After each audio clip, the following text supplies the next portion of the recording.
Okay, everybody, recording is in progress. Welcome to our first webinar of this season. As you know, we are a community of practitioners, and we like to have this kind of open conversations to share knowledge and best practices and to keep conversation going on among ourselves. And the first person in this season is Adam Peerbux from Ireland. But I was thinking that Aideen, who is the Chief Executive Officer of Ireland, could introduce us, Adam, why this guy is such a wonderful professional and is an expert in volunteering. Aideen, please introduce us, Adam, and then we'll go directly to the webinar. Remember, just 40 minutes and then we open the conversation, and it's just 1 hour time. Please, Aideen, introduce us this amazing guy, Adam Peerbux. So happy New Year to everyone. Hope everyone's having a lovely time. So Adam has been involved with EIL for 7 years, I think. And he first won a scholarship through the organization. But before that, he was always involved in youth work and volunteering. And he's very passionate about sports as well and about his family. And more recently in our organization, so Adam always was our head of scholarships here, and he's always been involved in that side of it. And he has started moving more into other areas of the organization as well. But he is involved in many, many different volunteering opportunities. And if you walk the streets with Adam, he stops probably every meter to say hello to someone. So I don't know if my introduction can do him justice, but I'm very much looking forward to Adam's webinar today, and I'm looking forward to engaging with everyone. Thank you. Thank you. So, Adam, there you go. Thank you for such a wonderful introduction. I hope I live up to that. And just FYI, Cork is relatively a small city, so that's probably why people recognize each other here. So it's not in major. But as Aideen said, I am involved many years with EIL. So 2013 is when I first got involved as a participant. And then I started working with the staff here in Ireland since 2016. So I've been here a few years, and my mainstay has been involved with the volunteer network. So we've seen that develop and maybe stagnate, and we'll talk about that.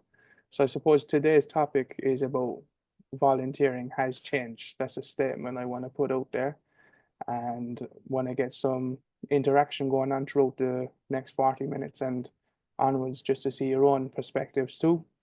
But I'll just tell you about today's agenda. What I'd like to cover, hopefully, is I'm going to give you a background of our own volunteer makeup here in Ireland, and I'm sure there's going to be similarities, but maybe some differences in your own organizations. How has volunteering changed? The motivation and values of volunteers, the roles of volunteers, managing relations, and expansion and partnerships. And I'm sure there'll be continued conversation then afterwards. But do get involved. If you have any questions, just stop me. There's no problem. And I just want to give you a fuller picture of Ireland as a whole. So not just EIL, but Ireland.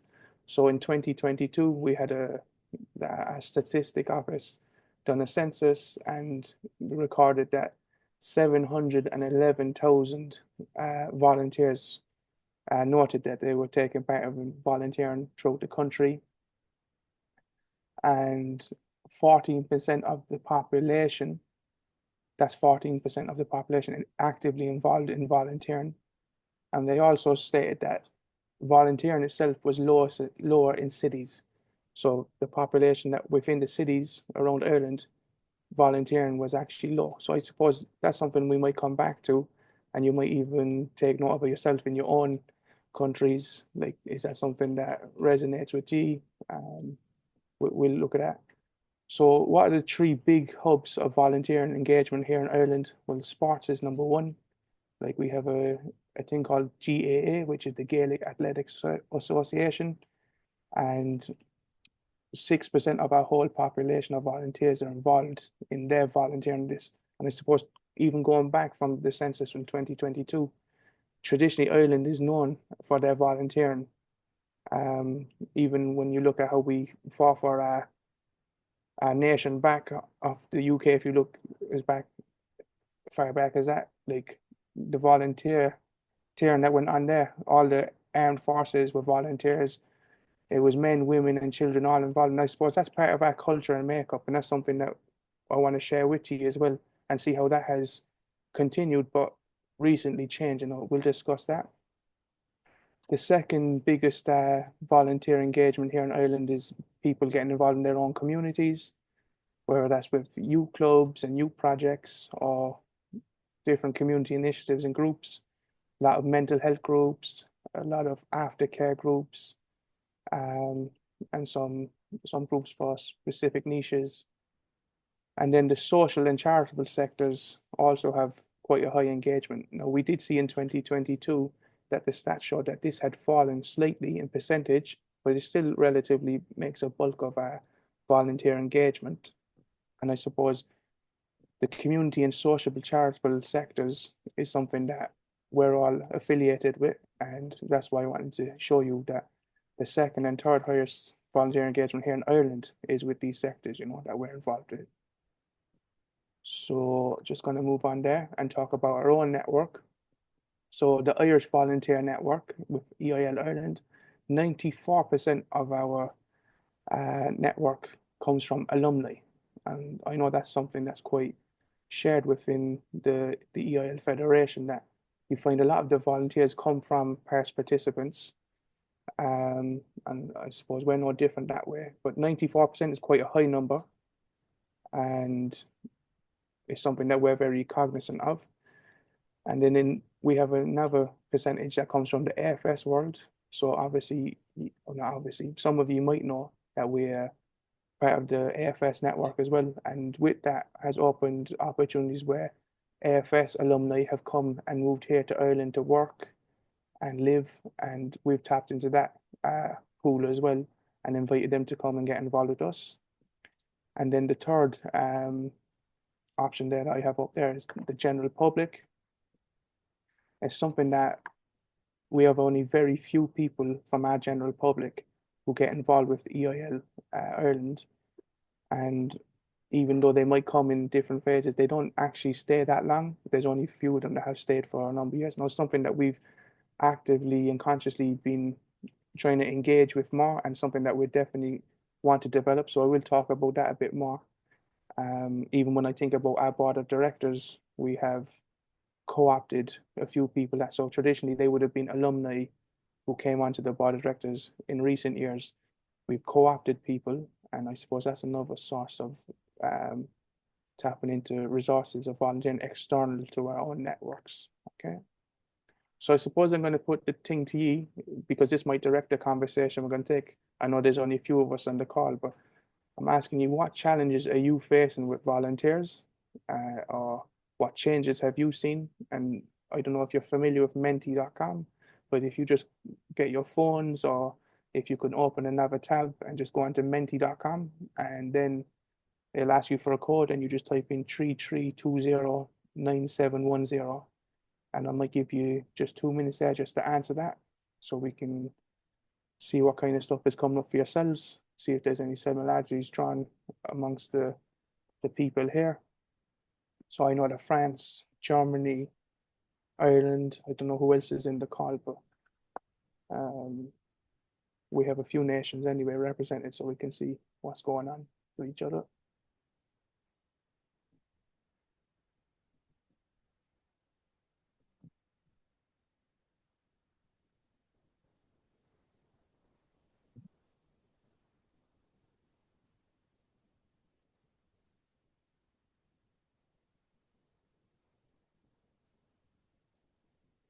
I'll just wait some response there. Yeah, I'm going to read them as they come in, okay? So they stay for shorter times than previously. Okay, so that's something, I see a few people nodding there. That's something that we've seen ourselves, and I will discuss that. Any other things that you're facing, or is that the mainstay? Finding high value roles for volunteers. Yeah, we will cover that with defining roles for volunteers, I think, is a very important thing, especially with the development and transition to professionalism in today's society. So something we'll discuss as well. Any other challenges? Less commitment over things can, with short notice, be important. Yeah, be more important. We are numerous organizations in our activity sector, and we have to share the volunteer families and local representatives, for example. Yeah. Okay, so I leave if you want to write a few more, but I just want to say we will cover a few of these throughout the presentation, and I think it's good that we just shared our own challenges that I think for you people's nodding of their heads that they can see and hear that we're in this together, more focus on what they take out of the involvement. Yeah, again, I suppose that kind of ties in with the move to professionalism. Since COVID, financial pressures, competition for higher paying organizations. Yeah. So, Hi, hey, Adam. how's things? How are Anna? Hi, how are you?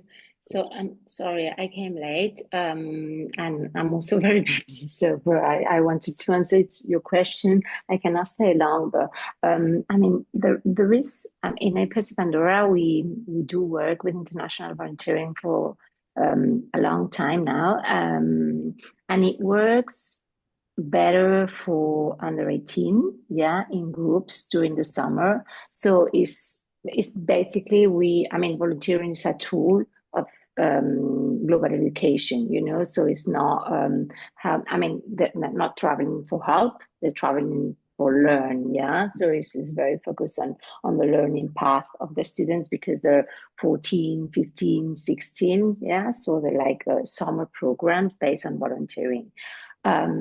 We used to work the European Voluntary Corps. We used to work the International Volunteering for 18 plus. But I mean, how to say that? Because of the high competition with for-profit organizations in Spain and the cost they're offering for international volunteering and the quality and all this, in our case, we cannot compete anymore, you know, because the type of volunteer program we offer from EIPC Pandora is high quality, but is higher cost. So we cannot compete. And at the end of the day, I'm not any longer interested in competing within this kind of new market. You understand what I mean? So it's like we have lost interest in 18 plus because of the international market nowadays. So I'm more looking at I mean, we just presented the accreditation for the humanitarian volunteer corps of the European Union, where we can send abroad students to other organizations accredited also, and all is funded by the European Union. So I think for the 18 plus, in our case, the future of volunteering will be more like being under a founding organization than competing in a market where I not even trust the competitors. I don't know if you understand what I mean, but this is the case in Spain, yeah, and this is the case for EIPC Pandora today. Okay, thanks, Anna. I think today's focus is mostly about our own volunteer network for our organization, but I think that we will touch on some of the points that you made anyway through this. So thanks. So I'm just going to move on there. So suppose I just want to say volunteering has changed. I know that that's the title of this presentation. Volunteering in Ireland has altered across all volunteering capacities post-pandemic. So I'm asking us as practitioners and the EIL Federation and beyond, have we moved and adapted to these changes? I know that I have collaborated with some of you already in the last few years in terms of virtual volunteering and engagement that way. So we know that that's present, but we explore this a bit more and see how things have changed for us. Some of the stuff that you said in the comments that you said. So I suppose how volunteering has changed. So there's some positives and negatives in things that will change. So there has been globally a 40% increase in youth engagement in volunteering, okay?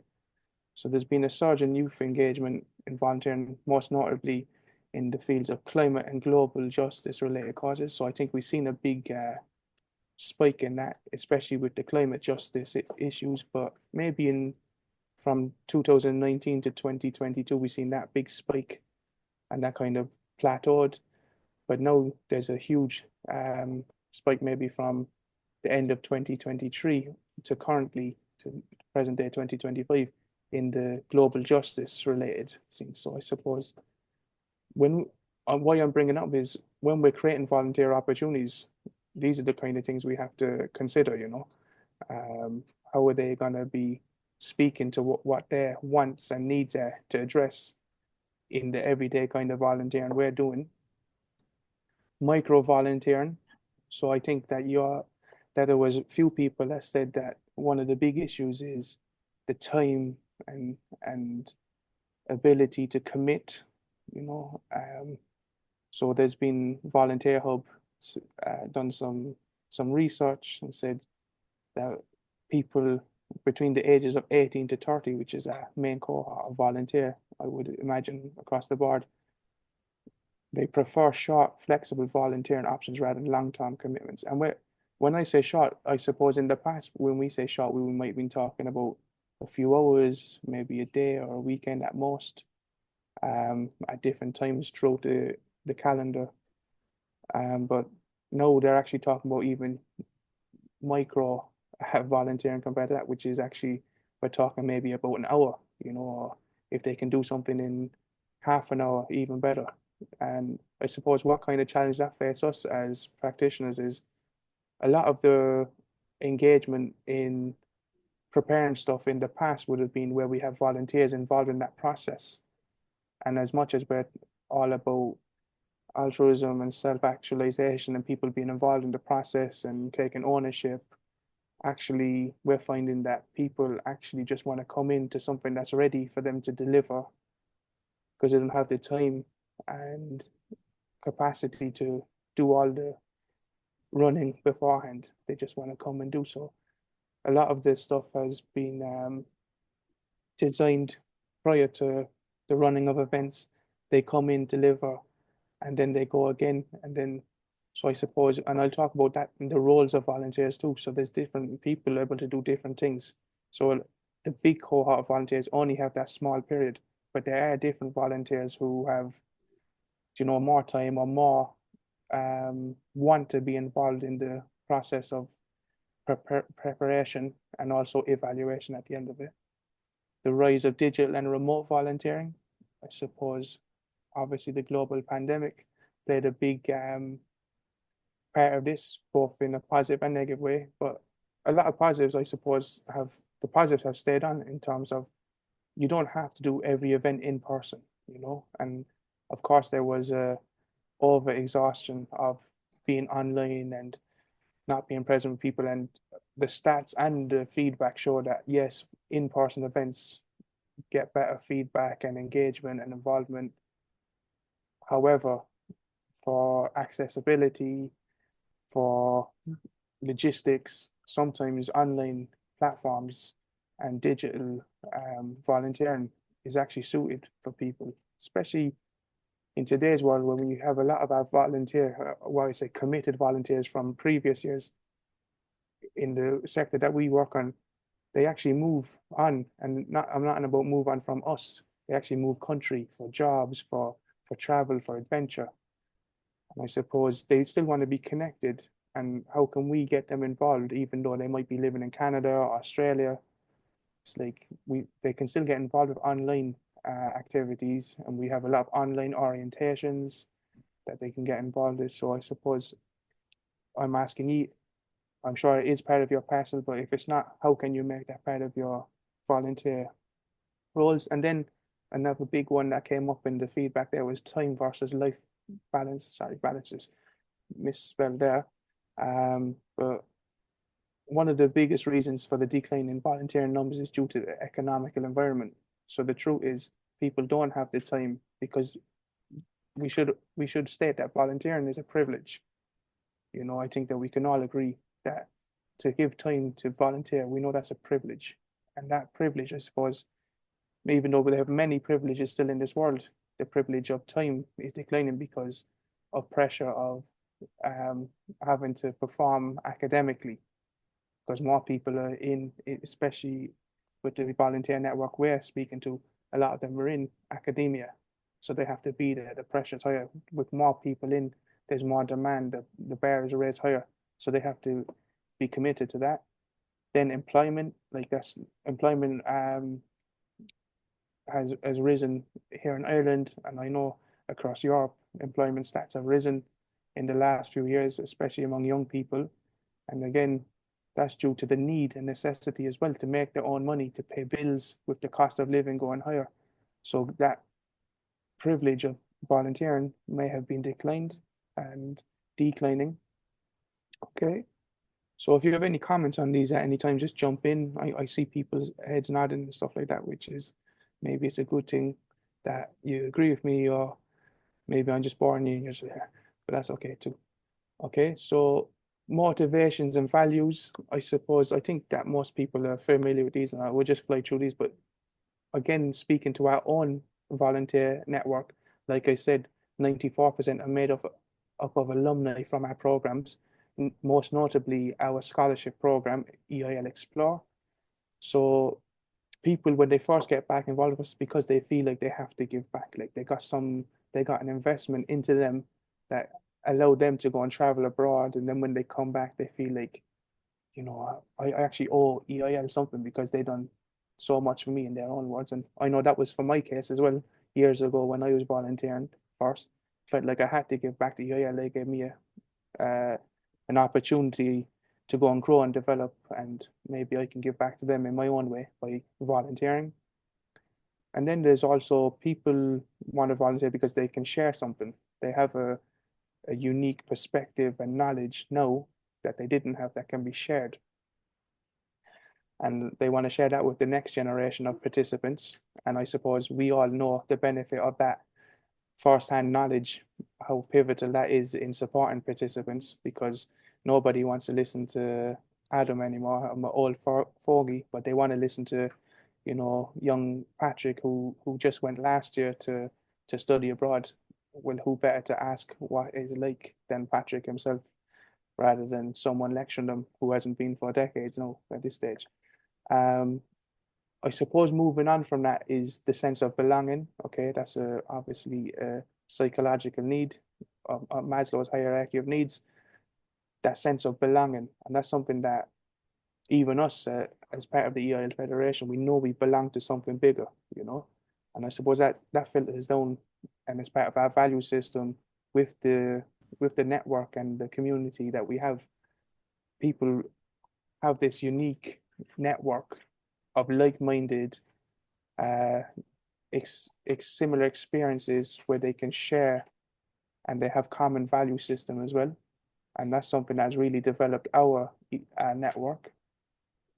And I would say, even from my own perspective, people who I met in 2013, which is 12 years ago this year, I've become friends with these people. They came to my wedding, they're my friends and my family, like, you know, and that, I suppose that's part of what we offer. We have this really unique community that we can develop. And then also, and I think this was noted in your notes as well when I asked you what's the challenges, is people need to become professional, like, you know, they have to add to their skill set. So to develop, that's why volunteers get involved as well. They aspire to develop their personal and professional entities, gaining valuable experiences through various engagements. And that, of course, depends on what roles they take, but I suppose we should also create pathways for them to develop. So I suppose that moves me on to roles of volunteers. And I know that was a big thing that was mentioned a while ago, but defining roles with appropriate titles, I suppose that's become more important than ever, because again, moving on from the last point, to develop, people need clarity. People want to write down on their CVs, you know, what exactly they done, so they can share that with future employees or you know, whoever might hire them next, they want to be able to share those. But also, like, I suppose LinkedIn, you know, I think everyone here is on LinkedIn. I only recently joined, well, I say recently, probably start of October, but I can see the values in it. And the young people are more and more involved in that now. And I suppose the more we can define roles and make them appropriate to what they're doing, one, it creates clarity. They know exactly what they're doing, what they're coming in for, what they've signed up for. But two, and I suppose a bigger picture is that allows them to transfer those skill sets into their future endeavors as well. And again, like creating a pathway for development is so important. So managing volunteer relations, that's a huge thing for anyone who's looking after volunteer, or they're a volunteer manager, or if you're just staff that's working with the volunteers, the volunteer relations is probably more than ever the most important thing. And I suppose I have a few things there. One is that personal relationship. I suppose, yes, we're online a lot. We're back and forth through emails, through phone. But I go back to that one-to-one engagement with people, like really understanding that individual's unique perspective of why they want to be there, understanding their motivations, their value system, how does that align with our own as an organization's motivations and values, and really getting to know the person, like what makes them tick. Like I can tell you, we have around, currently at the start of 2025, around 60 odd active volunteers, and I pretty much can tell you where they are right now at lunchtime on a Thursday evening, because I know what they do for a living, or if they're student, what they're studying. And I know that takes a lot of time and effort, but I can't say how valuable that has been in developing not only the relationship, but also the commitment to the organization and their understanding of the organization. So I think really building those personal connections is so vital to anything we do. Like at the end of the day, we are a people-based organization. Like we're nothing without the people. So therefore, we must invest in the people, you know, and that starts with knowing the person, letting them get to know you, those personal touches, even simple things like at Christmas, writing a Christmas card instead of just sending out a general email. Write them a personalized card. Yes, it takes time, but that time comes back tenfold when you're putting a call out that you need a few volunteers to do something. They're like, yeah, Adam, I'm gonna do that because they know me. I know them, and that goes throughout the staff, and I'll get to that in a minute as well. I suppose managing expectations, well, that's again, is probably more vital than ever, especially with the challenges that we've just talked about. Like you have to be able to manage the expectations, both of what the organization's expectations are, so they are familiar with them, but also you need to manage the expectations of the volunteer. Some of them want to come in guns blazing and do this and that, and you have to rein them back in and say, look, this is where we're at the moment, and be truthful with capacity, limitations, resources, etc., etc. You know, there's no point of promising everything and then not being able to deliver, because that's how you lose faith. And again, that's so distinct to managing relations, is can you manage the expectations? Checking in. I think that a lot of time and effort, especially throughout the pandemic, I would say, went into, especially from the other volunteer managers and staff that I've talked to in the past over the last few years. They were checking in constantly through the global pandemic, probably because us ourselves had more time, but you also knew that people were by themselves. You know, you wanted to touch base. There wasn't much activity going on. You wanted to keep them involved, even though there was really nothing happening. But I suppose that has diminished because things took off then, and we all got caught up with other things, and we're trying to grow and develop. But like, again, bringing it back, you have to check in with people to know where they're at. And again, that goes to the personal, the managing expectations. And it's only a quick phone call. And I'm not saying you have to check in with them every day or every week. This might be once a month.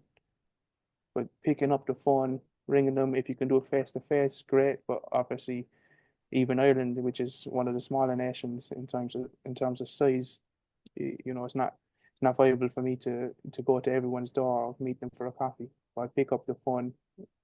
Are you free for a call? Yeah. Okay, let's have a quick call, see where you're at. How's college going? I know you've been stressed out. And just being real with them. So you're checking in with them. And you know what? You'll be surprised how many of them turn the favor back on you and also check in on you and see how you're doing, because they know the high points of the year for you, and see how they'll come and see if they can support. And that leads me on to support itself. So you need to be able to support volunteers, both obviously with the roles and the tasks that they'll be taking on. So getting everything done for them and making sure things can run efficiently and effectively, but also supporting them where we can go on the extra mile, like, checking in again, support. How can I do anything for you? Some of them are doing other volunteer work. Can we get involved? Can we support that? Some of them have events going on in their own works and stuff like that. Can we support that? Can we get involved? Can we share that on our social medias? Small gestures like that go a long way. And I think that we often forget to do these things because of how busy we are, but it's something that we should take on board. Training, I think training is a big, it's just a big thing, when it comes to managing volunteers and their relations. Like, you can't expect volunteers to come in and do stuff without adequate training, and ask them to facilitate workshops without, being trained effectively and efficiently for those trainings. And I suppose building that mentorship program where you have, experienced volunteers training the newbies, the entry-level volunteers, and that mentorship programs that we do, they actually go further than just mentoring the training aspect. They actually build the relationships internally with the community of volunteers they have.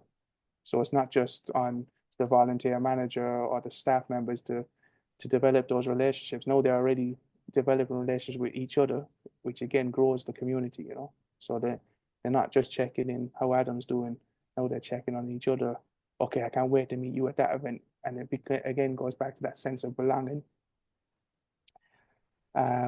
Also, on the flip side of training, doesn't just go towards the volunteers themselves. The training of staff is a huge thing.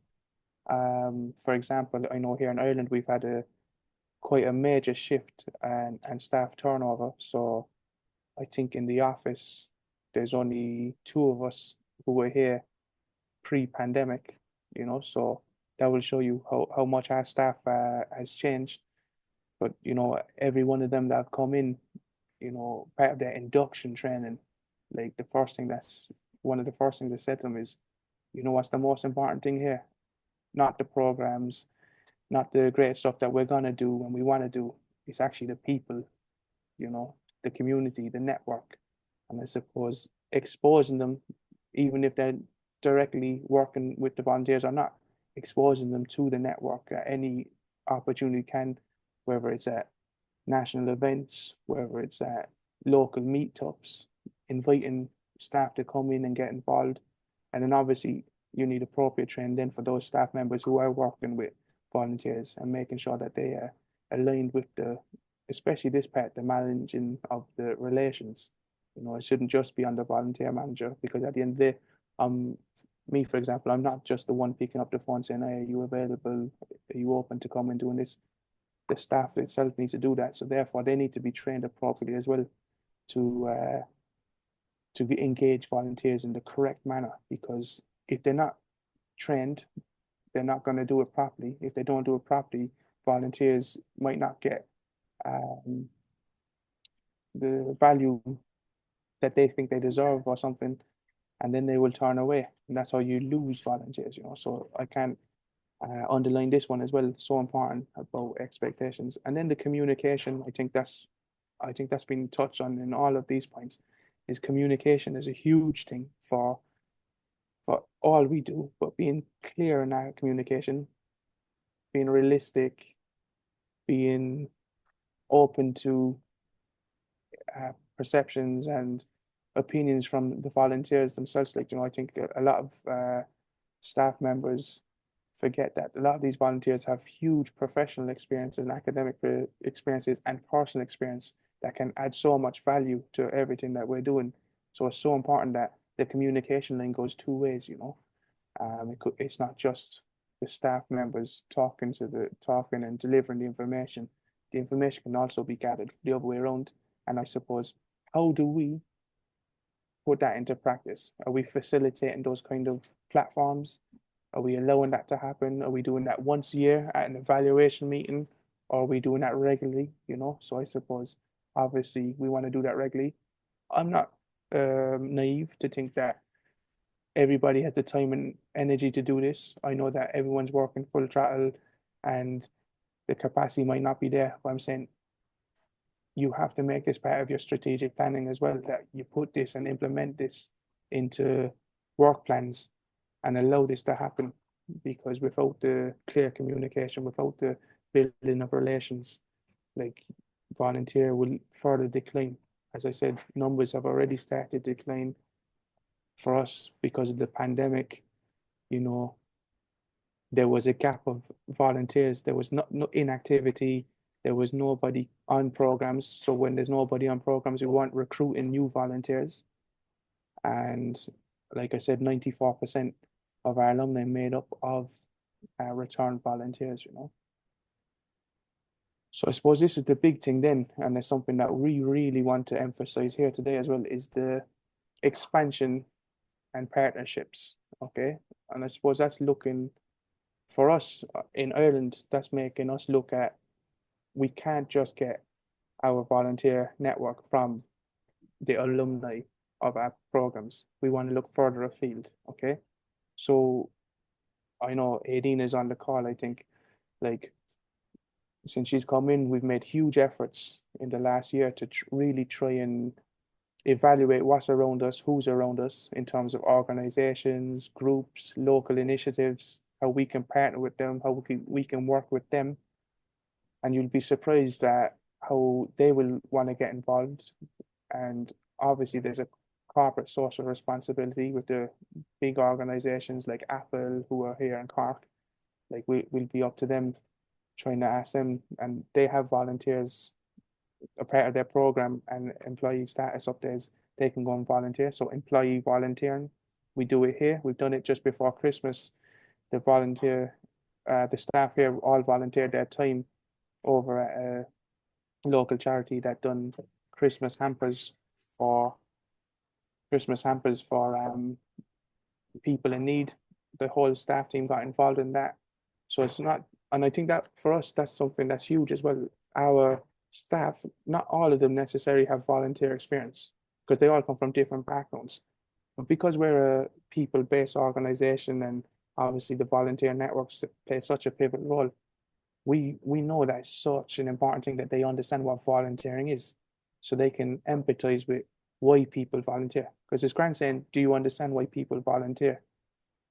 And some people will say yes because they know, and some people say yes because they heard about it. But giving them the opportunity to experience it and be on that side of volunteering and see the camaraderie and all the things and different phases that people go through, but they understand it a bit better. And even just before Christmas, when we done that with the new staff members as well, now they're coming back saying, yeah, like, let's do that again. And they understand why our volunteers want to come back and say, let's do that again. So I think that's a very important thing. The general public, like, we know that we haven't tapped enough into the general public. It's something that we want to do, I suppose. If anybody on the call has been doing that, how have you gone about it? We know in Ireland we have a lot of volunteer organizations. The biggest one here in Ireland is called Volunteer Ireland, who literally are a hub waiting for people to sign up as a volunteer, and then they outsource them to organizations looking for volunteers. Like, but we haven't really tapped into that as much as we wanted to or should have. It's something we're getting into at the moment. Headhunting, I already mentioned our board of directors. Like, there was maybe a knowledge gap or skill gap that the alumni that we're currently sitting on didn't have, and we decided, you know what, we need to headhunt externally, and it's actually paid wonders to our organization because now we have professional knowledge in areas that we didn't have previously, but they've also come and develop their volunteering experience with us in different ways too. So not just at board level, maybe getting involved in orientations, getting involved in planning. So it's not necessarily on-field volunteering, but they might be part of strategic moves and program development, and just getting that different opinion is so vital to some of the stuff we've been doing lately. Piloting with local communities. So as you know by now, we have an Explore program, which is our scholarship program. And we have a lot of local communities, obviously, with the study abroad inbound department. And we decided that we're going to pilot with one of the local communities this year in 2025. We're going to offer them 2 free scholarships for young people from their communities.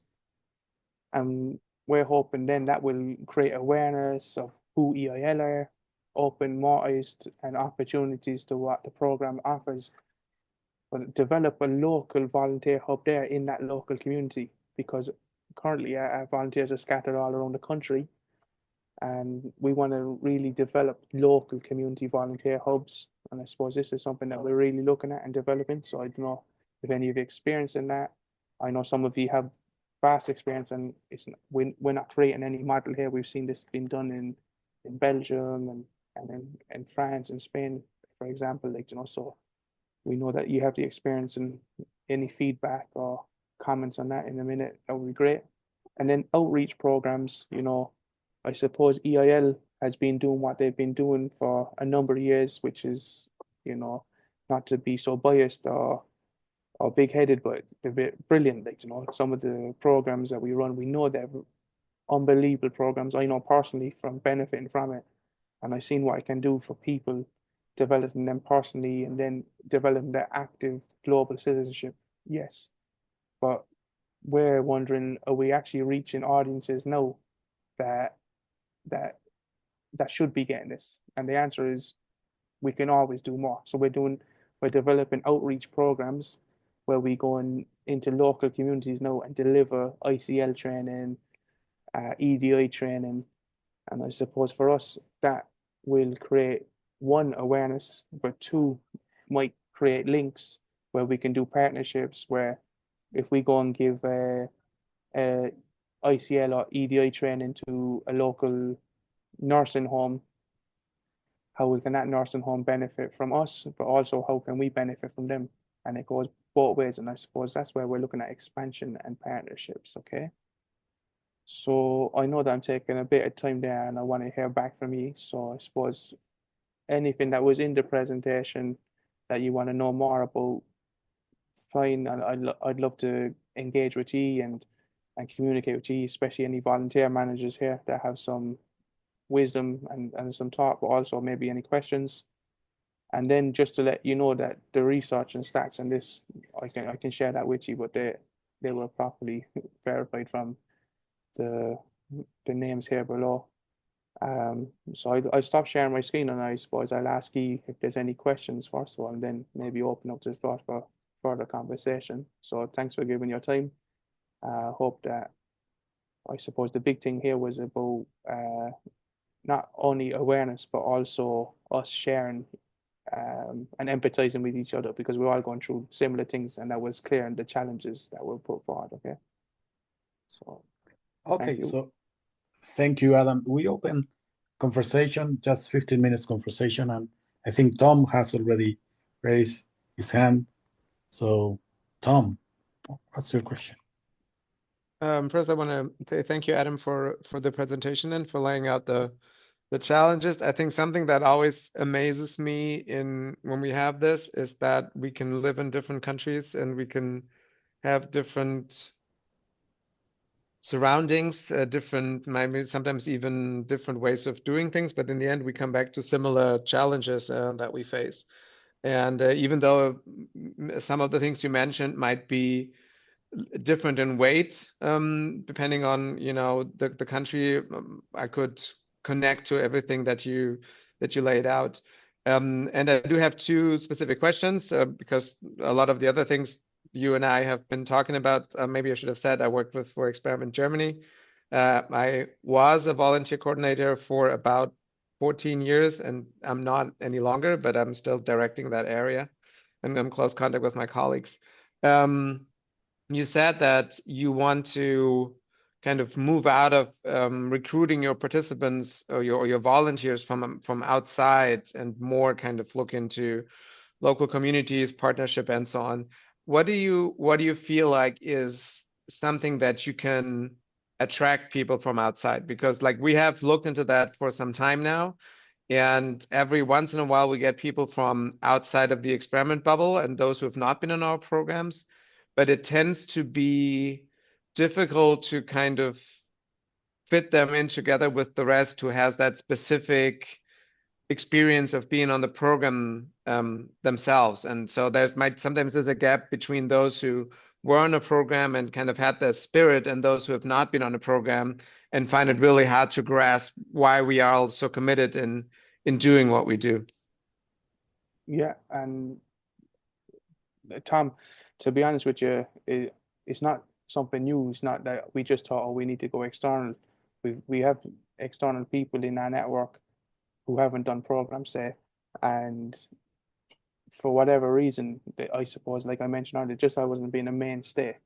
I suppose now we're a more conscious effort and cohort that we really want to put energy into this. And that goes back to, for us, it's about defining the roles. Like we know that someone who hasn't gone and experienced one of the programs abroad couldn't, not they couldn't, but most possibly won't have the same empathy and passion for the ICL and the network that goes on. But defining those roles, and for us, the outreach will be more about defining those roles in terms of who's going to do what. And for us, it's going to be teaching local people to facilitate ICL workshops. You know, it's something that we want to empower local communities to, one, allow them to welcome people into the country. Ireland is only since 2005, so 20 years now, where we saw influx of foreign nationals. So 20 years is not a long time, like, for us to be a diverse place and multicultural place. And it's quite, you know, obviously, I think you all know about the right-wing movement across Europe, like, and it's no different here. We have a few little pockets here. They might be smaller, but they're just as loud. And I suppose for us, we really want to empower. And before we empower, we want to play out our mission. Our mission is to inspire active global citizenship. And how can we do that? Not everyone can go on our programs. We can't have a scholarship for everyone, but we definitely can facilitate workshops for our local communities. So we want to empower them by training local facilitators and then them being multiplier effects in their community. And then they facilitate workshops, but also train other people to facilitate them too. Like, you know, fire alarm in this place, and I think it was just a beep. Sorry, lads. But that's how our tact is at the moment. We're looking at how is our mission.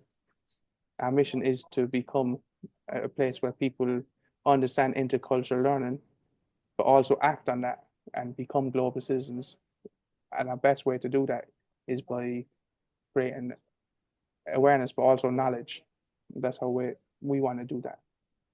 And we've done it previously, and then we can see how it has worked. So this is where we're going. Great. Let me ask Annabelle from France, from CIA Voyage, and her vision. It's volunteering a privilege over there. Do they have the same problems? How do you work the sense of belonging? That for me, it's a key strategy to keep volunteers engaged in our organizations. What's your view from France, Annabelle? Hi, everybody. I was just following every point you said, Adam, and it speaks to me a lot. And I just did some research about volunteering because I didn't want to give only my impression. And it was really close to what you said about the age that changed. I saw that the amount of people volunteering decreased after the COVID, but now it gained the same level, but it's not the same age because the seniors left a lot. So it's a different kind of volunteering. And myself, I have the feeling, because I volunteer myself, I think I need to have trainings about how to volunteer, not only for the mission, but also to gain competence myself. So it's a thing that motivates me, and I think it can motivate people, like micro-learning and different supports like that. And also something I think people are looking for is a kind of recognition. It's like having a certification, something to share, and to say I do this, and I am proud of being a part of this community as a person. So I think for the youngest, they need to belong, but they also need to be evaluated themselves. So it's something I think we could change, because it was not the way we do it in France, for example. It's like a sacrifice, and I think also that CSR is a good way to attract new volunteers, because in France, for example, we can give some time on our work schedule and our work time to volunteering if the boss is okay with that. And I think it can be in the CSR politic of the company or the group. So for me, these things could really help. So enterprises and business are our audience target, right? There's partnership over there, and we need to get involved with businesses that allow their employees to do some volunteering. Yes. That's one way to get these people involved. Yes. Right. So interesting. Let me ask Dominica.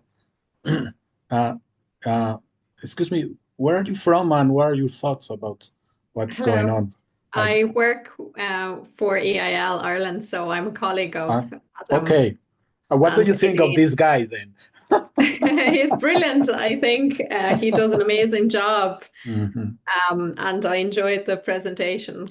It was very insightful to find out about other perspectives and how it impacts communities. And yeah, that was my take on it. So well done, Adam. Well done. Can I just say something just to comment on what Annabelle said there, because she actually made a really important point that I actually didn't cover in the presentation.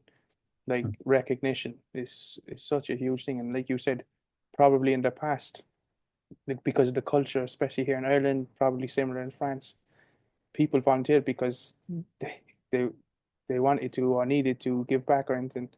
But you know, the culture and the generation have changed where they need validation. Like, you know, we see that with even social media, with the Instagram and TikTok. Validation is everything. So we have to pander to that. Not pander, like I think pander is a negative way, but we have to give that, like, you know, a recognition, and definitely doing awards and certificates, and you know, for us, even sending people on international trips, people who volunteer, we pay them back by saying, okay, if you earned your stripes, maybe you can deliver this training abroad. And you know, again, that's about networking and it's creating partnerships. So partnerships not only internal, it can be with ourselves too, like, you know. But yeah, it's a very important point that you made. And then maybe with everyone here, maybe from the Federation, maybe just at board and senior management level, maybe that volunteering for staff is something that we should consider. You know, I know here in Ireland is something that we're starting to roll out that we'll continue to do in the future, but Annabelle said it even for her own office there might be interesting. Thanks. Yeah, that's one of my questions. How can we contribute from the Federation to move forward this movement and to keep on thinking together how to perform better in this aspect? Let me ask Chiwit. I'm sorry, I don't know how to pronounce your name, and where do you work? And give us your thoughts about this. Sorry, it's Calvin in England. We met at GA here. Okay. So I'm here because, unfortunately, Catherine, our chief executive, has got a family bereavement. I'm the volunteers manager. The volunteers that we have, I mean, there's been a lot of talk about what I perceive to be volunteers who perhaps help with your various EILs with training programs and things like that. Really, the only volunteer, not the only, sorry, but the majority of the people who volunteer with us here in the UK are actually our host families who host the students. Now, that is a completely different dynamic to asking someone to volunteer, as Adam said, even micro-volunteering, volunteer for an hour. We're asking families to volunteer to have a student for 5 months. It's a big commitment, obviously. The one thing I would say is that what we have seen in the last, I've been here 2 years. One of the big things that we've seen is we do have a lot of people who volunteer with us who have perhaps had experience in the past of perhaps informal or formal cultural exchanges. It's informed their worldview, and now they're perhaps older, they have a home, they have space, they're happy to volunteer, have a student staying with them. But what I've certainly seen in the last couple of years as well, we've had more pressures on the economy here in the UK. We've had utility bills going up. So we've been actually receiving more applicants to volunteer, but they're actually from people who I think are trying to earn money from it. They've got pressures. They're sometimes single adult households, and so their motivation is not as sort of pure as traditionally we might have received. So that's a bit of a challenge trying to not filter out, but again, as Adam indicated earlier, I think one of the things we have to do when people come forward for volunteering is manage their expectations. We're asking, as I just said, with the commitment we're asking for a lot from people. And again, as Adam mentioned, constant communication with them is a key to keeping them involved and keeping them happy throughout the period of the programme. In terms of recruiting new volunteers, the vast majority of ours are what Adam would have said would be the general public. Like I say, people may have experienced this sort of exchange programs in the past either during their own time in education or perhaps through business. But they're not necessarily people who've participated in our programs in the past. So we are much more dependent on the general public coming forward through our various routes, social media, cultural twinning programs, things like that. So that's really our focus in terms of trying to attract new volunteers. Yeah, the scenario has changed completely in Spain. It's impossible to find families volunteering to take a student for 5 months completely. I mean, that's a privilege from our point of view. And it has changed the scenario. It has changed the strategy completely. And we need to think about it, obviously. And well, final word from Tom, because we want to be very strict with the time of the webinar. So final thoughts, and we finish. We keep on the conversation on LinkedIn, obviously. I don't want to not overestimate what I say, managing expectation. No, but two things that just one I wanted to add, because it kind of fills in what Calvin just said and what Annabelle just said. I think the interesting thing for us as those who manage volunteers is that principally our mission is closer to a lot of what people feel like is necessary nowadays than it was 20 or 30 or 40 years ago. So if you look at the willingness of young people to look at sustainability, to look at the impact that programs have, I mean, that's not something that people looked upon when they were 22, 30 or 40 years ago, but it's really what's on their minds now. And that, for me, that speaks a lot to the studies that have been made in Germany, where the number of those who would like to volunteer exceeds by far the number of those who actually do.